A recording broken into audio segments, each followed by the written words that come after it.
આજે હુજુર શાહ આલમ સરકારનો ચાંદ દેખાયો છે. ચાંદ દેખાતાની સાથે સૌથી પહેલાં હું મીઠા લાડવાથી આ છેલ્લા 667 વર્ષની પરંપરા ચાલુ છે. આ પરંપરા 2001માં બંધ થઈ ગઈ હતી અને 2003માં મેં પાછી શરૂ કરી.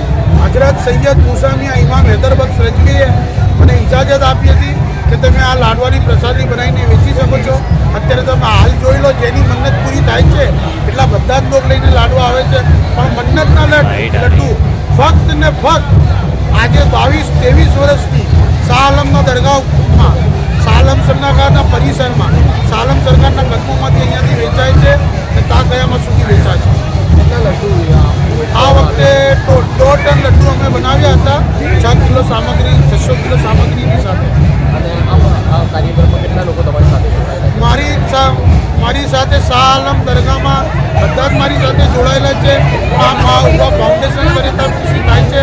આનું કોઈ ડોનેશન, ચંદુ કે લડ્ડુ નિયાસ લેવામાં આવતું નથી. ને આવતું પણ હોય તો તમારા ટીવી માધ્યમથી અગર તમને કોઈને જાણ કરતી હોય કે મારા નામ ઉપરથી કોઈ લેતું હોય તો મને જાણ કરે.